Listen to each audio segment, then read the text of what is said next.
All right, this is the second part of Chapter 13's lecture. I'm going to talk a little bit about the incident command system.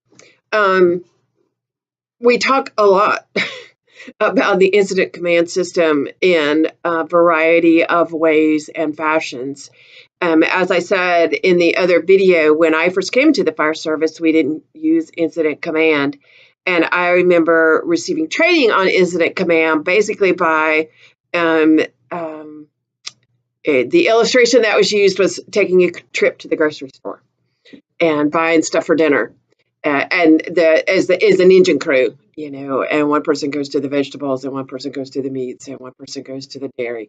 So, and it made perfect sense. It's a very simplified explanation. Since that time, it has become much more in-depth and it has evolved into a better system.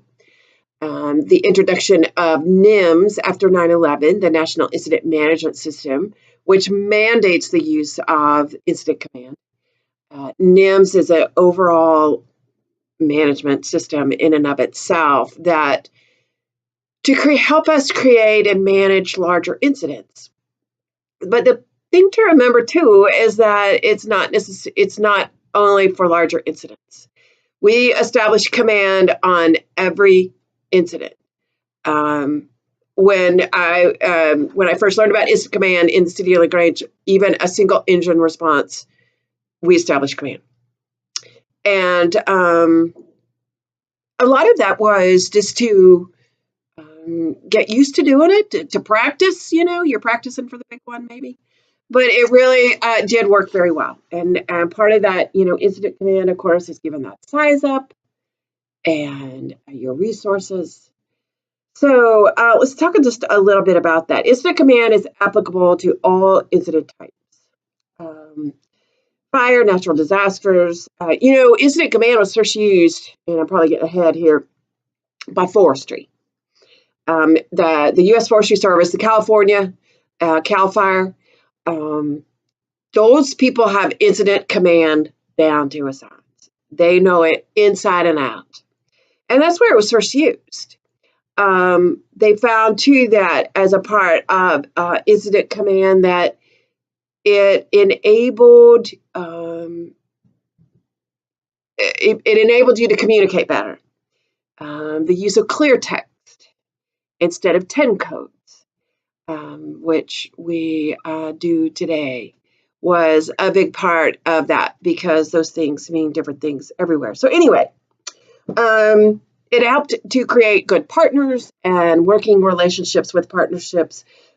It created standardization. And when we go, that's one of the things that we look at. If I go from here to North Dakota to fight fire,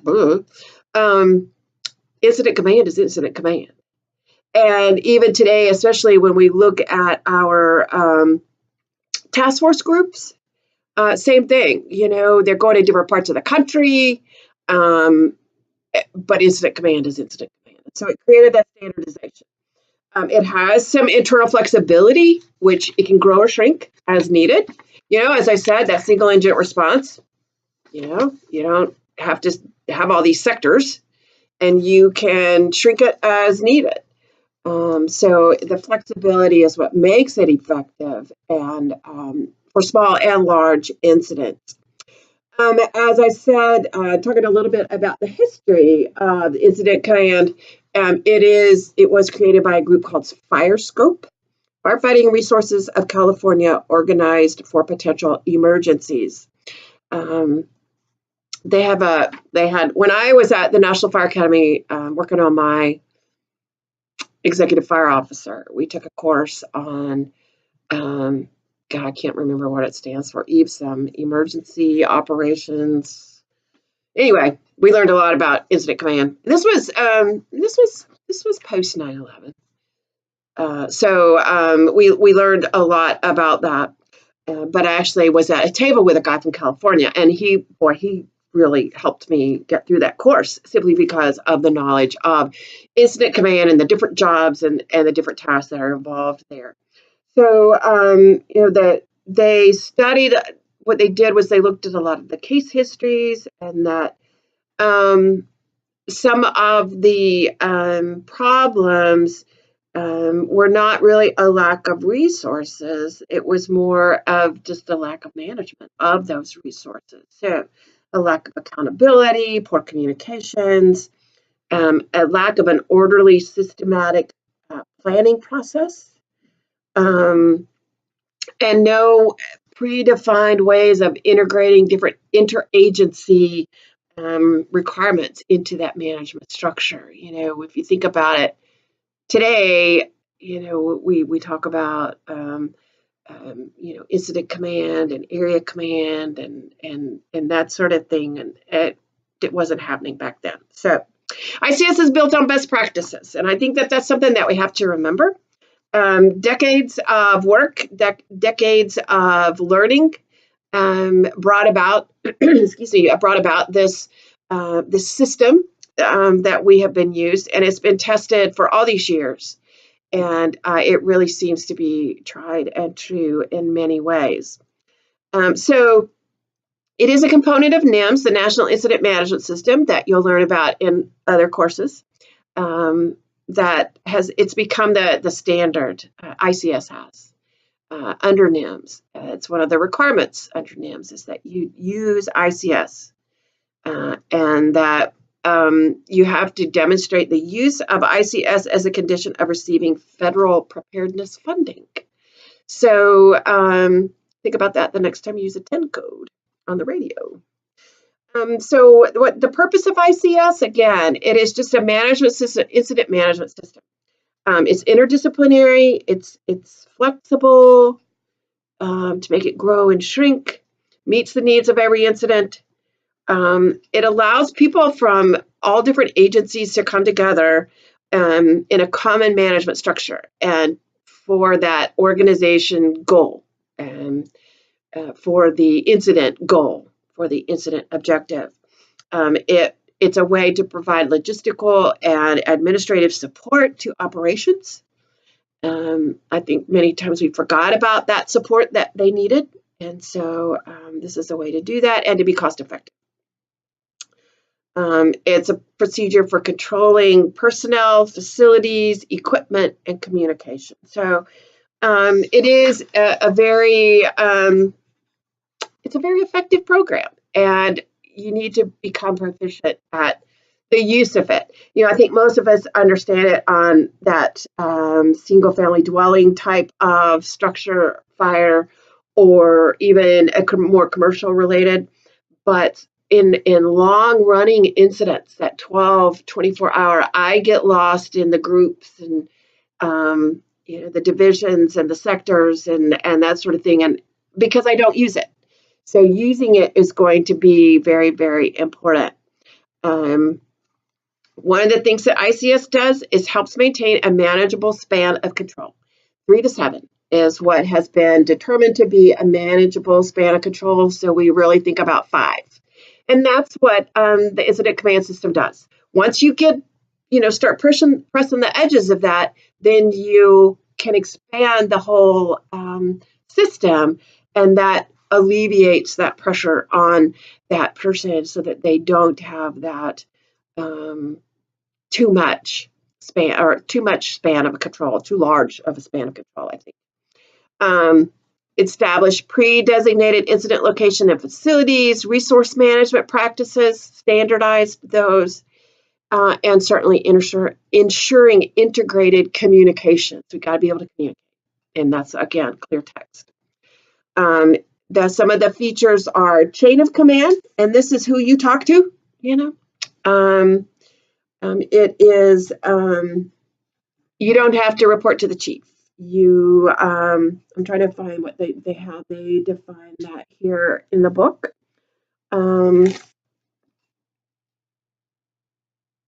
It doesn't really that I can see. Anyway, let me look over here.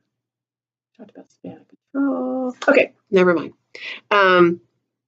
Chain of command, unity of command. That means there's one commander. And if there's more than one organization working together, they have joint command. Unified command, transfer of command.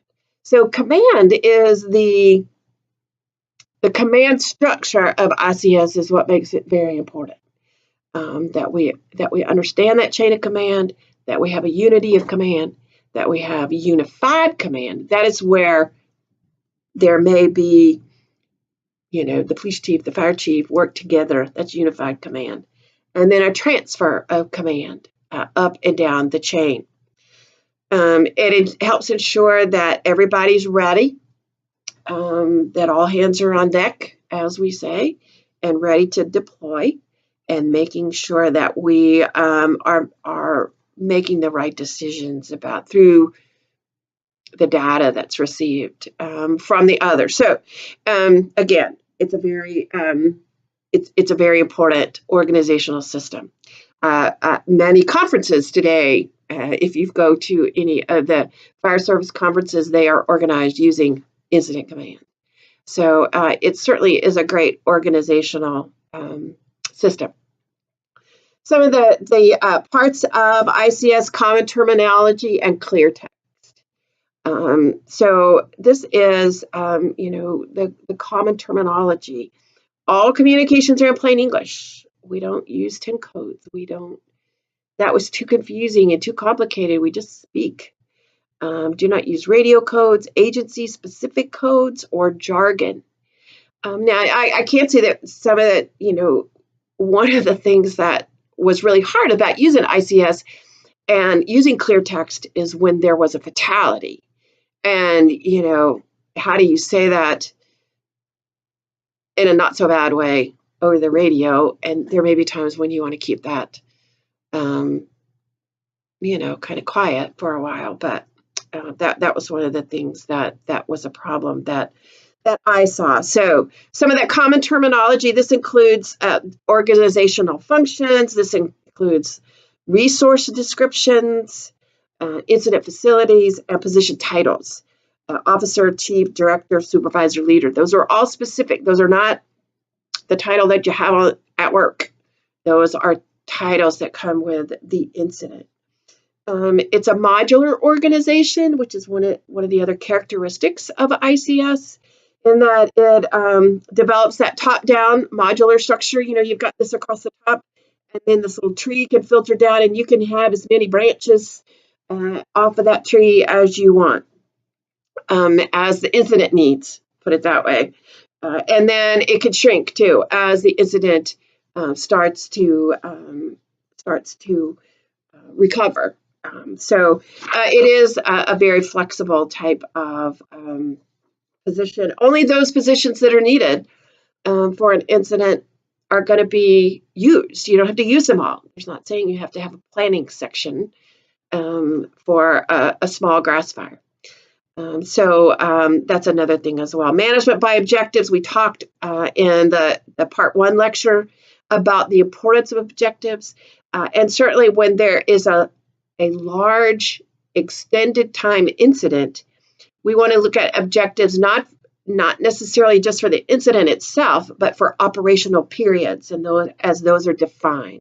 It could be an 8-hour period, it could be a 12-hour period, it could be 24. But what are the objectives for that time frame? So that is another, that management of objectives. And with that being said, it relies on that incident action plan. And those are, there's forms, lots of ICS forms that make up that incident action plan. But this is an oral or a written plan, and I'm going to go with written. Oral's great, but we want something in writing so that everybody knows. So we know what the objectives are. We know what the resources are that we have and what the assignments are. And then, certainly the purpose of the plan is to provide personnel with direction. So this incident action plan is very, very important, and it is a responsibility of the planning division, but it doesn't mean that somebody else can't do it. At the simplest level, an IAP says, what do we want to do? Who's responsible for it? How do we communicate with each other? And what is the procedure if someone is injured? So those are some of the things that the IAP will designate. We mentioned span of control, a manageable span of control, which is something that the ICS does. And again, we can shrink and we can grow as needed. Pre-designated incident locations and facilities. These are going to be identified and established by the incident commander. And the different areas, especially in wildland fires, you may have a command post that's nowhere near the fire. And so what are some of those? You may have the incident command post. You may have a staging area where folks going to stage. You may have your level 1 staging, which is at the scene. You may have level 2 staging, which may be at, down the road a piece. And you also need to have a staging officer to take care of that, especially in wildland fires. You may have basis camps, that sort of thing, and they should be designated by a name. A base is a location from which primary logistics and administrative functions are coordinated. And a camp is the location where resources may be kept to support incident operations if the base is not accessible to everyone. You may have a heli base, you may have a heli spot. Know the difference between those two things. And then certainly resource management is huge. With incident command, these are our tactical resources and our support resources. One of the things is maintaining an accurate report of who are those resources and how many do we have. What is that picture? We want to make sure that we're categorizing them right. We want to make sure we're ordering them right. One of the things, and I'm looking to see if we get into it later on, but they characterize resources. They have specific names for that. I'm looking again to see, and I think we do get into it a little bit later, but what makes up this particular strike team or strike force, or whatever you want to call it, so that when we call for that, it alleviates what I've called the tanker tender conversation. In wildland fires, what do we call a tanker? A tanker is a milk truck filled with water that drives down the road and acts as our water source. But a tanker out west for wildland fires is an airplane. So tanker tender conversation, it kind of alleviates some of that communications issues there. Communications is a big part of incident command, integrated communications into the process there. I'm kind of just going over this briefly because you are going to get into a lot of this a little bit later in some other courses. Chain of command, unity of command. Chain of command means that there's an orderly line of authority. Unity of command means that you report to one individual and that individual reports to another. So it does away with confusion. I don't have to tell 10 people what I just told my commander. He's going to tell his commander, and it goes up the line that way. You can have a single command. You can have unified command. Unified command may be needed when there's multiple jurisdictions, multiple agencies, multiple jurisdictions with multiple agencies. And then transfer of command. This is when command may be transferred to a more qualified person. And just because the chief arrives on scene doesn't mean he's more qualified.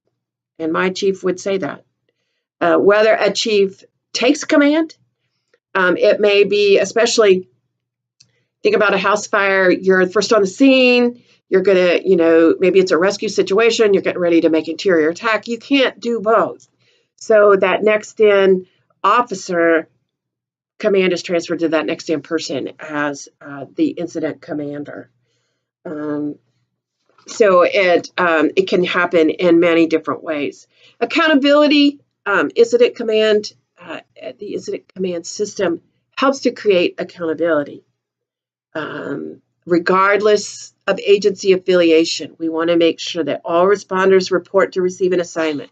You report in, you get logged in. You know who your supervisor is when you go out on that scene. Mobilization, information intelligence, all of that are a part of the ICS. as I said, this is kind of a brief overview. I could spend an hour, and I'm not going to do that. So I'm going to let you read about that in your book. So there's 5 major management functions in incident command. There's incident command, the commander and his people, operations planning, logistics, finance, and administration.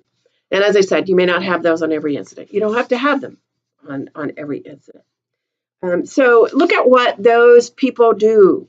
Look at what that incident commander does and how that command staff, which consists of the command staff has the public information officer, the safety officer, and the liaison officer. That's your command staff on scene that report directly to the incident commander, the public information officer, the safety officer, the liaison officer. And then you may have a general staff. And these are the people that are over that operations planning, logistics, and finance pieces, branches, I think they're called, sections. We have to make sure we're using the right terminology. They are sections. And so that's a chief, a section chief, operations section chief, planning section chief. There may be a deputy. Your operations sections, of course, is the person that are the worker bees. They're the ones that are out there in the field. And again, divisions, groups, you're going to have to learn what those are. Divisions divide an incident geographically. Groups divide the incident by operation. So you could have a rescue group, a ventilation group, structural protection group, or you may have with your divisions, you can have A, B, C, and D. If you want that roof, basement, that kind of thing.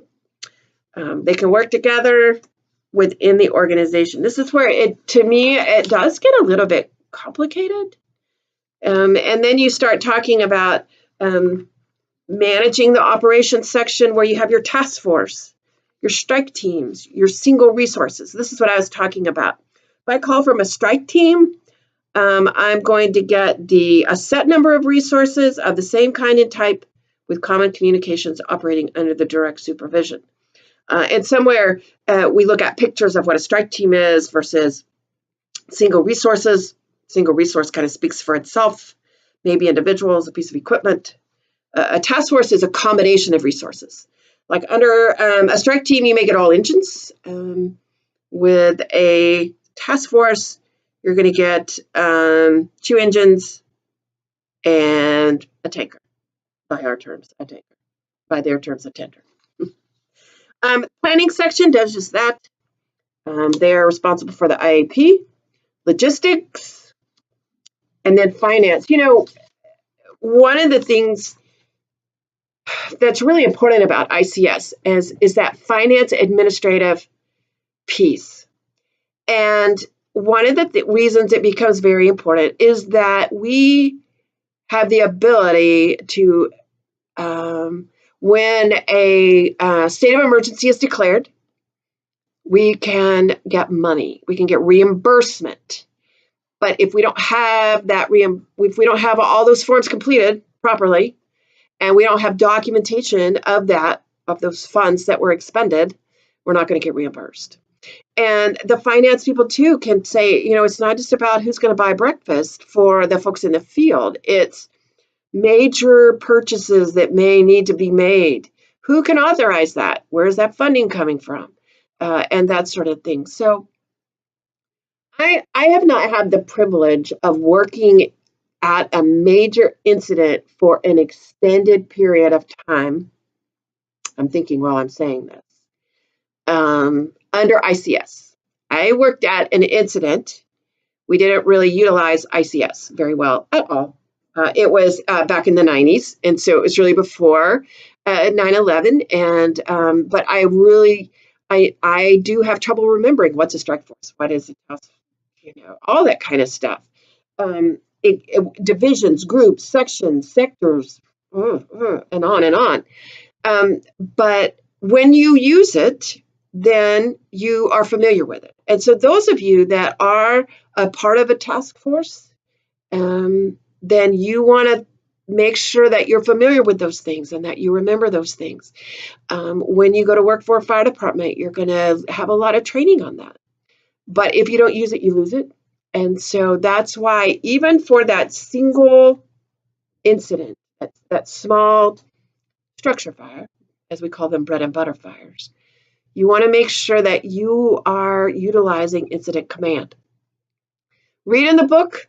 As I said, you will receive more instruction on incident command as time goes on. Many of you have already gone through the NIMS, some of the NIMS 800 series courses. If you haven't and would like to, those are available through FEMA. They're free. It does give you, I need to do them like once a year for review.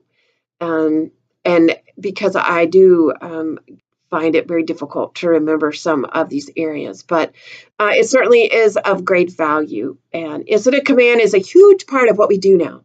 It's a huge part of how we operate on scene. It's a huge part of how we manage a scene.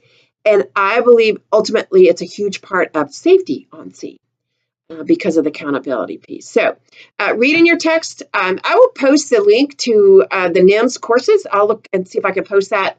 But kind of go through that, go through the PowerPoint, maybe underline, make some notes, make some charts, that kind of thing. And so that you're familiar with all the components of ICS incident command. Thanks so much. If you have any questions, let me know. Have a great day.